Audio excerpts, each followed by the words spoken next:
ભગવાન જગન્નાથ આજે ભક્તોને સામેથી દર્શન આપવા માટે નગરચર્યાએ નીકળ્યા છે અને અદ્ભુત માહોલ અમદાવાદની અંદર દેખાઈ રહ્યો છે।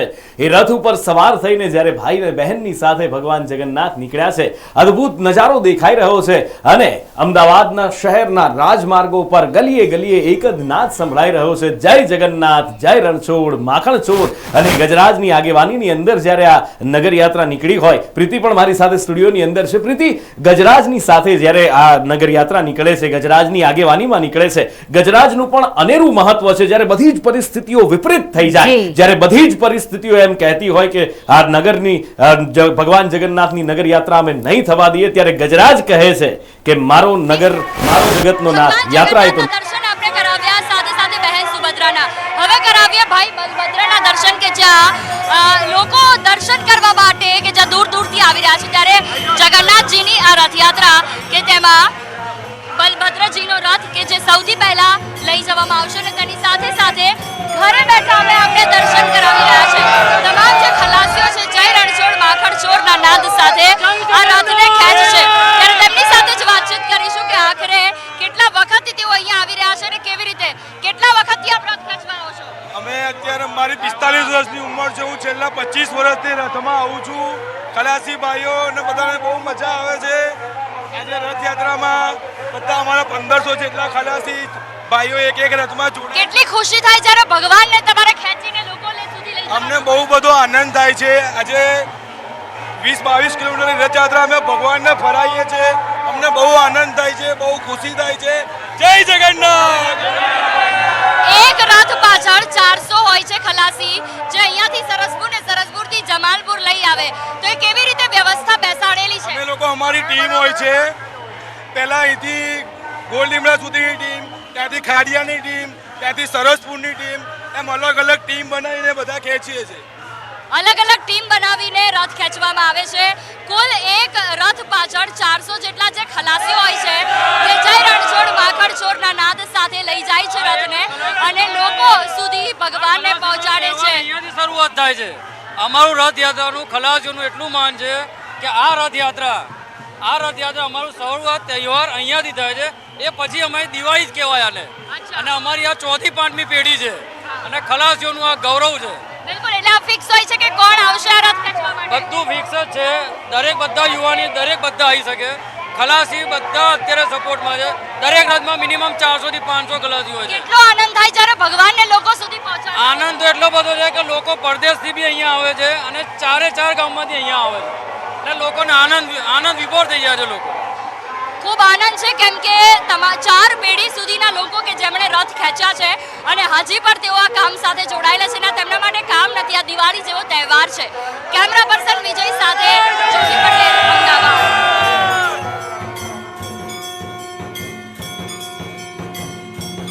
હોય ને આ બધા વચ્ચે ગજરાજ ખમાસા પહોંચી ચૂક્યા છે અને અદ્ભુત માહોલ એ ગજરાજ ખમાસા પહોંચ્યા। ખમાસાના સીધા દ્રશ્યો અત્યારે અમે આપને બતાવી રહ્યા છીએ। એ ગજરાજ, શણગારેલા ગજરાજ, માથે અંબાડી અને એ ગજરાજ આગળ વધી રહ્યા છે। ગજરાજ એ છે કે જે ભગવાનની આ નગર યાત્રાને હંમેશા આગળ વધારતા આવ્યા છે, વિપરીતમાં વિપરીત પરિસ્થિતિ અને એની સાથે સાથે અખાડાનું પણ વિશેષ મહત્વ, જે થોડી વાર પહેલા જ વાત થઈ। અખાડાના કેવા રંગ દેખાઈ રહ્યા છે, પ્રતીક પાસેથી જાણીએ।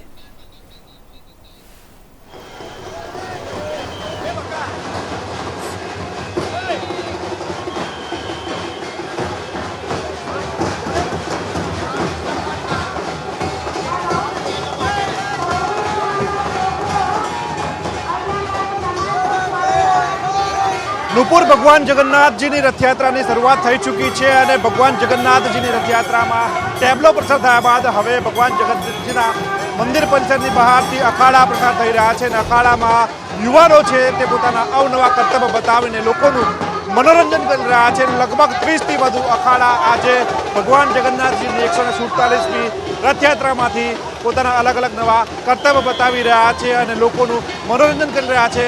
નાના બાળકો હોય કે પછી વૃદ્ધો હોય કે પછી મહિલાઓ હોય કે પછી યુવતીઓ હોય, તે સૌ પોતાના કર્તવ્ય બતાવી રહ્યા છે। જોઈ શકાય છે દ્રશ્યોમાં કે આ તમામ યુવાનો છે છેલ્લા 4 થી 6 મહિનાથી તૈયારી કરતા હોય છે રથયાત્રામાં પોતાના અવનવા કર્તવ્ય બતાવવાની। જોઈ શકાય છે કે આ નાની યુવતી છે, છોકરી છે, તે પોતાના કર્તવ્ય બતાવી રહી છે આ રથયાત્રામાં, કારણ કે લોકો ભગવાન જગન્નાથજીના દર્શન કરવા માટે અહીંયા આવતા હોય છે અને લાંબા સમય સુધી રાહ જોયા બાદ તેમને કંટાળો ન આવે તેના માટે તેઓ ભગવાન જગન્નાથજીની રથયાત્રામાં આવા રથયાત્રા માટે અલગ અલગ કર્તવ્ય બતાવતા હોય છે અને લોકોનું મનોરંજન પૂરું પાડતા હોય છે. કર્તવ્યની જો વાત કરવામાં આવે તો અખાડા સહિતના બોડી બિલ્ડિંગ તેમજ કર્તવ્યબાજો પોતાના અવનવા કર્તવ્ય બતાવતા હોય. આ દ્રશ્ય આપણે સીધા બતાવીશું કે ભગવાન જગન્નાથજીના ભાઈ બલભદ્ર અને બહેન સુભદ્રાજીનો રથ છે તે મંદિર પરિસરની બહાર આવીને ઊભા છે અને રથયાત્રામાં આ અખાડા નીકળ્યા બાદ ત્યારબાદ ભજન મંડળી અહીંયાથી પસાર થશે અને ત્યારબાદ ત્રણેય રથો છે તેમને આગળ ધપાવવામાં આવશે અને ભગવાન જગન્નાથજી અમદાવાદ શહેરના શહેરીજનોને તેમના દર્શન આપશે ભાઈ અને બહેનની સાથે. અને આ દર્શનની એક ઝલક મેળવવા માટે સૌ કોઈ શહેરીજનોમાં અનેરો ઉત્સાહ જોવા મળ્યો છે અને આ જ કારણથી આ સમગ્ર અમદાવાદ શહેર છે તે આજે ભક્તિમય બન્યું છે, કારણ કે આજના દિવસે ભગવાન પોતાના મંદિરમાંથી બહાર નીકળીને શહેરીજનોને દર્શન આપતા હોય છે, દર્શનનો અનેરો લાવો આપતા હોય છે અને આ લાવો છે તમામ જે શહેરીજનો છે તે લેતા હોય છે અને ભગવાનને ફક્ત એક જ પ્રાર્થના કરતા હોય છે, સૌની સુખાકારીની. અને આ જ કારણથી આજનો દિવસ છે તે સૌ કોઈ માટે ખૂબ જ મહત્વનો હોય છે અને મહત્વના દિવસે સૌ કોઈ ભગવાન જગન્નાથજીના દર્શન કરીને પાવન અનુભવતા હોય છે. સાથે જ જો વાત કરવામાં આવે તો અમદાવાદ શહેર પોલીસ દ્વારા જે રીતે અમદાવાદ શહેરમાં ત્રિસ્તરીય સુરક્ષા બંદોબસ્ત ગોઠવવામાં આવ્યો છે તેને લઈને આ ભગવાનની જે રથયાત્રા છે તે શાંતિપૂર્ણ માહોલમાં અમદાવાદ શહેરમાંથી પસાર થઈ રહી છે, કારણ કે પોલીસ ના સુરક્ષા વ્યવસ્થા વિના રથયાત્રા શાંતિપૂર્ણ માહોલમાં પસાર થવી ખૂબ જ મુશ્કેલ છે. અને આ જ કારણથી ત્રિલહેરનો સુરક્ષા વ્યવસ્થા અહીંયા ગોઠવવામાં આવી છે, જેથી કરીને ભગવાનની આ રથયાત્રા છે શાંતિપૂર્ણ માહોલમાં પસાર થાય અને સૌ કોઈ શહેરીજનોને ભગવાન જગન્નાથજીના શાંતિપૂર્ણ માહોલમાં દર્શન થાય. કારણ કે અત્યારે ભગવાન જગન્નાથના રથ બહાર નીકળી ચૂક્યા છે મંદિરમાંથી અને આગળ હવે ધીમે ધીમે એ રથ સરસપુર તરફ આગળ વધી રહ્યા છે. અહીંયા આગળ હૈયું દળાઈ રહ્યું છે, અલગ અલગ રંગ જોવા મળી રહ્યા છે. એ ભક્તિના રંગ છે, ક્યાંક કોઈ ભજન મંડળીના રંગ દેખાઈ રહ્યા છે, તો ગજરાજોની એ શાહી સવારી દેખાઈ રહી છે અને એ ભક્તિના મહાસાગરમાંથી અલગ અલગ જાણે કે રત્નો આજે બહાર નીકળી રહ્યા હોય અમદાવાદમાં એવું લાગી રહ્યું છે. જય રણછોડ માખણ ચોડ, જય રણછોડ માખણ ચોડ. આખા અમદાવાદમાં અત્યારે બસ એક જ નાદ સંભળાઈ રહ્યો છે અને લોકો ભગવાનની ભક્તિ કરવા માટે અલગ અલગ વેશભૂષા કરીને અલગ અલગ વસ્ત્રો ધારણ કરીને પણ અત્યારે ભગવાનની નગરચર્યામાં જોડાઈ ગયા છે. ક્યાંથી આવો છો? જય જગન્નાથ. ક્યાંથી આવો છો? અમદાવાદ કાલુપુર સાથે પ્રેમ દરવાજા છે. કયો વેશ ધારણ કર્યો? અમે શ્રી કૃષ્ણજીનો વેશ ધારણ કર્યો છે. અમને બહુ આનંદ આવે છે. અમે હર વર્ષે આવ્યો છે. ઘણા 15 વર્ષથી અમારે આવ્યો તો બા સાથે અમે આવતા હતા અને અમે તમને મીડિયા તરફને બી હાર્દિક શુભકામનાઓ આપીએ છીએ રથયાત્રા. અચ્છા, કેટલી ખુશી, કેટલી બહુ આનંદ આવે છે. એક વર્ષથી આ પલનો તો વાર જોઈએ છે. અમે મેં શ્રી કૃષ્ણ ભગવાનનો ભેસ ધર્યો છે, પણ ભગવાન સૌનું સારું કરે ને સૌનું કલ્યાણ કરે. બહુ જ આનંદ છે ને ભગવાન સૌની મનની ભગવાનનો વેશ ત્યારે ધારણ કરતા હોય જ્યારે માથે મુગટ ભગવાનને પણ જોતા હોઈએ કે માથે મુગટ પહેરે ને તૈયાર થાય સુંદર.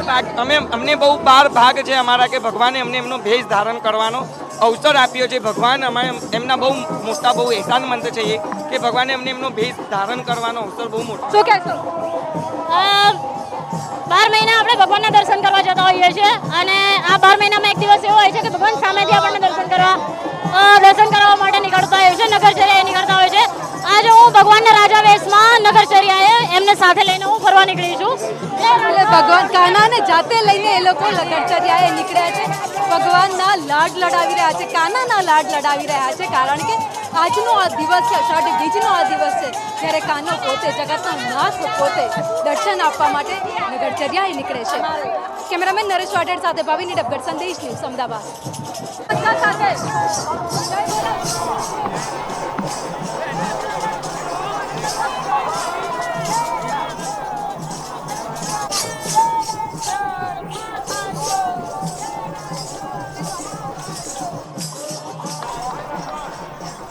મહાન દિલીપદાસજી કે જે પણ અત્યારે નગરચર્યામાં એમની સાથે ભગવાનની સાથે રૂટ ઉપર જોડાઈ ચૂક્યા છે અને અદ્ભુત નજારો, અદ્ભુત દ્રશ્યો અત્યારે દેખાઈ રહ્યા છે. પ્રીતિ, આપણે ગજરાજની વાત કરી રહ્યા હતા કે જ્યારે વિપરીત પરિસ્થિતિઓ ઊભી થાય, બધી જ પરિસ્થિતિઓ એમ કહેતી હોય કે આજે આ વખતે આ રથયાત્રા નહીં થઈ શકે, ત્યારે જાણે સાક્ષાત ગજરાજને પ્રભુએ ભગવાને જાણે આદેશ આપ્યો હોય કે આ રથયાત્રા નીકળશે જ, અને પોલીસની જીપ હોય અને આમ સૂંઢથી હટાવી અને પછી રથયાત્રા લઈ બિલકુલ. અને જાય. 1878 બીજી જુલાઈ 1878 ના દિવસે અષાઢી બીજ હતી ને એકદમ 7 વર્ષ બાદ 1885 માં પણ આ પ્રસંગ આવ્યો હતો. અને એ વખતે આખી આ ઘટના બની હતી કે જેમાં ક્યાંક રથયાત્રા નહીં જ નીકળે, માફ કરશો 1985 માં વસ્તુ બની હતી, રથયાત્રા નહીં જ નીકળે, અશક્ય બની ગયું હતું. ને એવું જ હતું કે જાણે આ વખતે રથયાત્રા નહીં યોજાય અને ભગવાન નગરચર્યા નહીં કરી શકે, પરંતુ સરજુ નામના ગજરાજ હતા અને જેમની આગેવાનીમાં આખી રથયાત્રા યોજાઈ હતી. પોલીસ બંદોબસ્ત હતો અને જાણે સરજુ નામના ગજરાજ જે છે જાણે પોતે ગણેશનું સ્વરૂપ ધારણ કરીને આગળ આવ્યા અને બધું જ અશક્ય જે હતું એ શક્ય કરીને બતાવ્યું. અને એટલા જ માટે કહેવાય ને કે શ્રદ્ધાને કોઈ પુરાવાની જરૂર નથી હોતી. ભગવાન તમારી પાસે કોઈ પણ સ્વરૂપે આવી શકે છે, પછી એ કદાચ તમારા મિત્ર સ્વરૂપે પણ આવી શકે છે, કોઈ બ્રાહ્મણ સ્વરૂપે તમને દર્શન આપી શકે છે. અને આ રીતે કૃષ્ણએ તો અલગ અલગ સ્વરૂપ ધારણ કરીને ભક્તોને દર્શન આપ્યા જ છે. મારી સાથે અત્યારે ભાગવત કથાકાર નિમેશભાઈ જાની પણ છે અને એ પણ જણાવશે. નિમેશભાઈ, કહેવાય છે કે ભગવાન કૃષ્ણએ અનેક અવતારો ધારણ કર્યા, અનેક હજારો નામ પણ છે, પણ એવું કહેવાય છે કે કળિયુગમાં જે જગન્નાથનું નામ અને જગન્નાથનું જે સ્વરૂપ તેમણે ધારણ કર્યું છે એ તેમણે અંત્યેષ્ટિ સમયે ભક્તને વચન આપ્યું હતું કે કળિયુગમાં હું જગન્નાથનું સ્વરૂપ ધારણ કરીશ અને ભક્તોને દર્શન આપીશ. તો એ કળિયુગ અને જગન્નાથજીને કઈ રીતે જોઈ રહ્યા છે, આજના દિવસ વિશે આપનું શું કહેવું છે? બહુ ચોક્કસ, બહુ સરસ બેન. અને તમે જે પ્રશ્ન પૂછો એ પણ બહુ સરસ છે કે ભગવાન કલિયુગની અંદર સાક્ષાત દેવ તરીકે અહીંયા પ્રગટ થયા છે. અને કલિયુગની અંદર ભગવાન જગન્નાથ સાક્ષાત દર્શન દેવા માટે બિરાજમાન થયા છે. દ્વાપર અને કલિયુગની તમે જે વાત કરી છે, દ્વાપરની અંદર જ્યારે આ બધું ઇન્દ્રદ્યુમ્ન નામનો રાજા હતો અને એના દ્વારા જ્યારે પરમાત્માની આ મૂર્તિ બનાવવામાં આવી, પરંતુ એને પહેલા જે ભાગવતજીની કથા અને અન્ય પુરાણોની જે કથા છે, સૌ પ્રથમ પહેલા પરમાત્માએ આ સ્વરૂપ પોતાના દ્વારિકાના મહેલની અંદર નારદજી સામે પ્રગટ કરેલું. નારદજીએ પૂછ્યું પણ હતું રાજાને, ઇન્દ્રદ્યુમ્ન રાજાને, કે કયા સ્વરૂપે કળિયુગમાં દર્શન આપે. એટલે ત્યારે ભગવાને જેને એમ કહે કે મૂળ વાત હતી રાધાજીની. જી, આપણે તો દરેક સ્મરણ કરીએ છીએ ભગવાન શ્રી હરિનું, પરંતુ ભગવાન શ્રી હરિ કોનું સ્મરણ કરે છે એ મોટી મહત્વતા છે. તો ભગવાન જ્યારે એક દિવસના સમયે કથા એવી છે, હું થોડા સમયની અંદર આપણે આખી કથા કહી બતાવું કે નાનું જ એવું ભગવાન જ્યારે રાત્રિના સમયે દ્વારિકામાં સૂતા હતા અને રૂક્ષ્મણીજી વિચાર કરતા હતા, રાત્રિના સમયે જ્યારે પરમાત્માના શ્વાસ અને ઉચ્છ્વાસ જ્યારે નીકળતા હતા ત્યારે ભગવાનના શ્વાસની અંદરથી રાધા રાધા રાધા એવું નામ આવતું. રૂક્મિણીજીને ખ્યાલ ન હતો. પછી એને વિચાર કર્યો કે ભાઈ આ કયું તત્વ છે કે અમે આખું બધા જ આખી દુનિયા જેનું સ્મરણ કરે છે એ જ એના સ્મરણ કરી રહ્યા છે. એટલે પછી આખી જ્યારે તપાસ કરવામાં આવી તો કે આ રાધા પાત્ર જાણવામાં આવ્યું કે આ તો વૃંદાવનનું પાત્ર છે. એટલે એ જે વૃંદાવનનું પાત્ર ગોતવા માટે કે તો એક પાત્ર એવું કયું હતું કે જે કૃષ્ણની સાથે જન્મથી હોય, જે દ્વારિકામાં પણ હોય, ગોકુળમાં પણ હોય અને દ્વારિકા અહીંયા વૃંદાવનમાં પણ હોય. બધું જ તપાસ કરતા નક્કી કર્યું કે બલરામજી જે વસુદેવજી જે હતા એમના બીજા પત્ની હતા રોહિણીજી, અને રોહિણીજી તે ગોકુળમાં પણ હતા અને મથુરામાં પણ હતા અને દ્વારિકામાં પણ હતા. એટલે બધાએ કે રાધા વિશે એમને જયારે પ્રશ્ન પૂછ્યો ત્યારે એને એમ કીધું કે હું રાધાની કથા કહું તમને, પરંતુ એ કથા ભગવાન કૃષ્ણ અને બલરામ આ બે સાંભળે નહીં એવી રીતે જો હું કથા કહું તો તમને આનો જે આખો સાર છે તમને જાણવા મળશે. એક દિવસના સમય પછી દ્વારકાની અંદરથી પરમાત્મા બહાર જવાનું થયું અને જ્યારે બહાર ગયા એ જ સમયની અંદર રોહિણીજીએ બધી રાણીઓને ભેગી કરી અને પછી એ ભગવાન રાધાજીની વિશે આ બધી રાણીઓને સમજાવે છે. રાણીઓ એમ કહે છે કે અમે એટલું કેવું રાધાજીએ તપ કર્યું હશે કે જેથી અમે ભગવાન શ્રી કૃષ્ણના અતિ પ્રિય બનીએ. એટલે પછી બહારના દરવાજા ઉપર સુભદ્રાજીને ઉભા રાખ્યા, કારણ કે બીજી રાણીઓ તો ભગવાન કૃષ્ણને રોકી ન શકે, એક સુભદ્રાજી એક એવા હતા જે એમને રોકી શકે. એટલે કથા ચાલુ થઈ, દરવાજે સુભદ્રાજી ઉભા હતા અને જોત જોતાની અંદર પરમાત્મા ને જે સમય હતો એ સમયની પહેલા જ પરમાત્મા પરત આવ્યા અને જોવે છે તો રાણીઓ કે આખા મહેલમાં દેખાતી નથી. બલરામજીને પણ કોઈ પોતાની જે શિષ્ય પટિયાણી કોઈ દેખાતી નથી. તપાસ કરતા કરતા જ્યાં સુભદ્રાજી ઊભા છે ત્યાં આવીને સુભદ્રાજીએ રોક્યા રોક્યા એટલે બિલકુલ આગળની આપણે કથા આપણે વાત કરીશું કારણ કે આ પ્રસંગ ખૂબ જ સુંદર છે ને આખું વર્ણન કરવું જે છે એ કૃષ્ણનું સ્મરણ કરવા બરાબર જ છે. બતાવી રહ્યા છીએ ક્યાંક ટેબ્લો નીકળી રહ્યા છે તો મહંતશ્રીજીનું ત્યાં સ્વાગત પણ કરવામાં આવ્યું કોર્પોરેશન ખાતે અને તેમને રથની એક પ્રતિકૃતિ પણ ભેટ કરવામાં આવી. સાથે સાથે આ રથયાત્રાના રંગમાં અમારા સહયોગી દિવ્યા પણ જોડાયેલા છે. જોઈએ તેઓ કયા રંગ બતાવી રહ્યા છે. જી દિવ્યા. અત્યારે હાલ સંદેશ ન્યૂઝની ટીમ પહોંચી ગઈ છે ખાડિયા દરવાજા એટલે કે ચકલેશ્વર મહાદેવ ખાતે. અહીંયા ભગવાન જગન્નાથના રથયાત્રાને જોવા માટે માનવ મહેરામણ જે ઉમટ્યું છે તે દ્રશ્ય આપને બતાવવા માંગીશ. આ પોળ છે, અહીંયા પોળ વિસ્તારમાં ગમે ત્યાં બહાર રહેતા લોકો પણ પોળ વિસ્તારમાં ખાસ રથયાત્રા જોવા આવતા હોય છે અને અહીંયા રથયાત્રા જોવાની એક અનેરી મજા હોય છે કારણ કે પોતાના ઘરનું ટેરેસ હોય કે પછી રોડ રસ્તા હોય, અહીંયા દરેક વ્યક્તિઓ અહીંયા રસ્તા પર ઉમટી પડતા હોય છે અને નાના બાળકો હોય કે પછી મોટા વૃદ્ધો હોય દરેક આ જે ટેબ્લો જઈ રહ્યા છે એ ટેબ્લોમાંથી પ્રસાદી લેવાની અને પ્રસાદી લૂંટવાની મજા માણતા હોય છે. અન્ય પણ દ્રશ્યો હું આપ સૌને બતાવવા માંગીશ. જે રીતે અહીંયાથી ટેબ્લો પસાર થાય છે ખૂબ જ અલગ અલગ રીતે આ ટેબ્લોને શણગારવામાં આવતા હોય છે અને આ જે પોળ વિસ્તાર છે એમાં ખાસ કરીને જે વૃદ્ધો હોય છે તે લોકો પણ પોતાના ઘરની બાલ્કનીમાંથી ભગવાનના દર્શન કરી શકે એ માટે થઈને ખાસ આ રીતે ભગવાન જ્યારે નગરચર્યાએ નીકળે છે ત્યારે ભગવાનના દર્શન કરવા માટે તેમને આવકાર આપવા માટે અને સાથે જ તેમનું સ્વાગત કરવા માટે અહીંયા માનવ મહેરામણ આપ જોઈ શકો છો જે રીતે ઉમટી પડ્યું હોય છે. ક્યારે ભગવાન આવશે તેમની આતુરતાથી અહીંયા પ્રીતિ રાહ જોવાઈ રહી છે. ભગવાનના દર્શન કરવા માટે, ભગવાનને એક નજર જોવા માટે થઈને લોકોમાં એક અનેરો ઉત્સાહ અહીંયા આપ જોઈ શકો છો. ચકલેશ્વર મહાદેવ ખાતે અત્યારે આપણે પહોંચી ગયા છીએ અને અહીંયા ઠેર ઠેર લોકો છાશ વિતરણ કરી રહ્યા છે. સાથે જ ચુસ્ત પોલીસ બંદોબસ્ત પણ અહીંયા ગોઠવી દેવામાં આવ્યો છે. આ દ્રશ્યો જે આપ જોઈ રહ્યા છો અત્યારે હાલ આ ચકલેશ્વર મહાદેવ એટલે કે આંબલીની પોળના આ દ્રશ્યો આપ જોઈ રહ્યા છો અને ટેબ્લો અહીંયા આવી ગયા છે. સારંગપુર યુવક મંડળનો પછી ટેબ્લો હોય કે અન્ય ટેબ્લો હોય આ બધા જ ટેબ્લો અહીંયા આવ્યા છે અને લોકો આ પ્રસાદી લૂંટવાની મજા માણી રહ્યા છે. પ્રીતિ ખાસ કરીને આપણે એ પણ જણાવવા માંગીશ કે આજનો જે દિવસ છે અષાઢી બીજ જે છે આજના દિવસના પ્રસાદનું પણ એક વિશેષ મહિમા છે.